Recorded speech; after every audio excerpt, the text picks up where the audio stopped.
convaincre ses investisseurs, ses clients, de futurs recruteurs, les examinateurs, maintenant aussi avec l'oral du bac.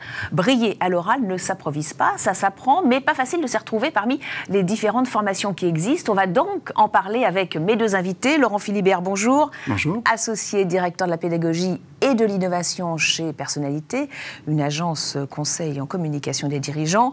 Et Marie-Hélène Brissot, bonjour. Bonjour. Directrice de la rédaction du groupe Leader Leagues. Vous avez notamment le magazine Décideur. Laurent Philibert, vous avez rédigé un article sur le retour de l'oralité.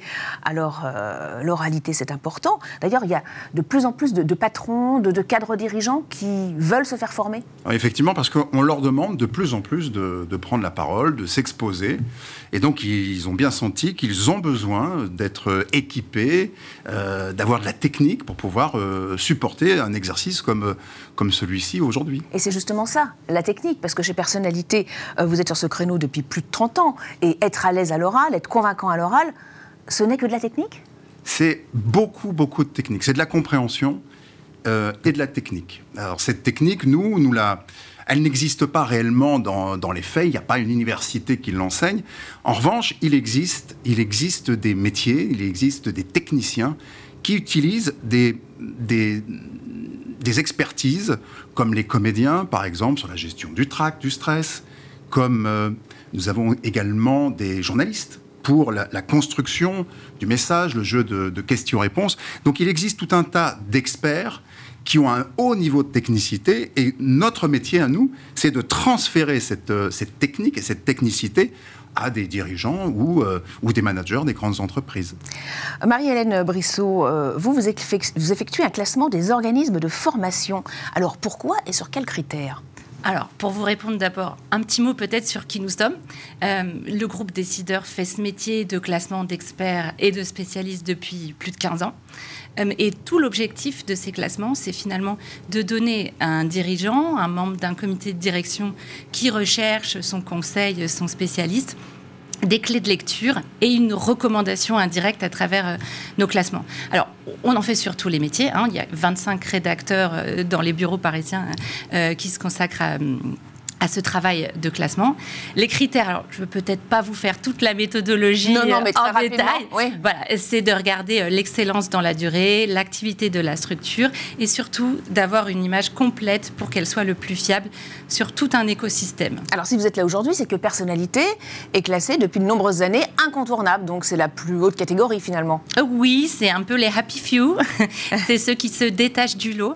Donc incontournable, c'est quand on a des références extrêmement qualifiées, des entreprises qui vous font confiance alors qu'elles sont extrêmement exigeantes, comme le CAC 40, des dirigeants de premier plan qui peuvent faire confiance à une structure et que l'ensemble des recommandations se croisent et valorisent une structure particulièrement. Personnalité classée incontournable depuis 6 ans. C'est important pour vous d'être dans ce classement. Et est-ce que ça vous apporte concrètement des clients ? Qu'est-ce que ça vous apporte de plus ? Alors c'est absolument essentiel pour nous, parce qu'on est un service intellectuel et qu'il n'y a rien de plus non palpable qu'un service intellectuel. Donc nous sommes ravis d'avoir des personnes qualifiées qui soient capables de nous examiner de près pour nous comparer, parce que nous n'avons pas peur de nous comparer, puisque nous pensons avoir beaucoup de passion, mais également mettons beaucoup de soin à construire nos formations et à mettre au niveau tous nos experts. Donc nous sommes ravis de pouvoir être examinés, certifiés, jugés. Dès que nous avons des organismes qui sont en capacité de nous regarder et de nous identifier, nous sommes absolument ravis. Qu'est-ce qui vous différencie dans vos méthodes ? Il y a notamment des formations avec des coachs boxeurs, des coachs pilotes de ligne. C'est justement ça. C'est étonnant quand même. C'est justement... notre différence, c'est l'expérience. Nous ne sommes pas des dispenseurs de formation. Notre but, c'est vraiment la montée en compétences d'adultes.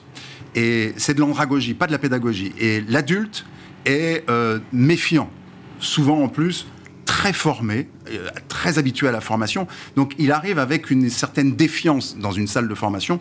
Nous, on veut très rapidement avoir sa disponibilité, sa perméabilité. Donc on va lui faire vivre des expériences. Et la première expérience, c'est côtoyer un expert pendant une journée, pendant 2 jours, très différent des types d'experts qu'il a l'habitude de voir dans son organisation ou dans des salles de formation, comme le boxeur par exemple. Alors le boxeur, c'est très simple comment nous l'utilisons.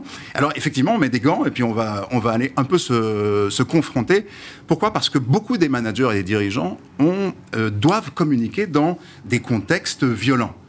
Et faire face à son agressivité, comprendre, faire des diagnostics par rapport à son rapport à la violence, c'est très important. Et nous le faisons avec ce coach boxeur, parce qu'il est boxeur, mais également coach. Et oui, c'est ça toute la différence. On peut être comédien, mais il faut être coach. On peut être journaliste, mais il faut être coach également, boxeur et coach. Vous formez des dirigeants, mais est-ce que vous allez former des lycéens pour le fameux grand oral, coefficient 10, pas de formation dans les lycées ? Alors, les lycéens sont... alors moi, je forme au CELSA, puisqu'on a un partenariat avec le CELSA, donc ils sont déjà un peu plus vieux, mais nous formons quelques lycéens, parce que les dirigeants, les managers que nous formons, sont sensibilisés à nos outils et puis à la technique que nous enseignons et voudraient en faire profiter leurs enfants qui eux-mêmes se retrouvent de plus en plus confrontés à de la performance orale. Rapidement, en quelques secondes, parce que j'aimerais voir les projets de développement, c'est ça aussi qui fait qu'un organisme est incontournable ? C'est le fait de se réinventer sans cesse ? Absolument, c'est cette capacité d'innovation, la stratégie de long terme, d'être à l'écoute de toutes les techniques, de regarder ce que font les concurrents et de s'ajuster et de répondre aux demandes qui évoluent, puisque le monde de l'entreprise évolue vite, donc il faut pouvoir s'adapter.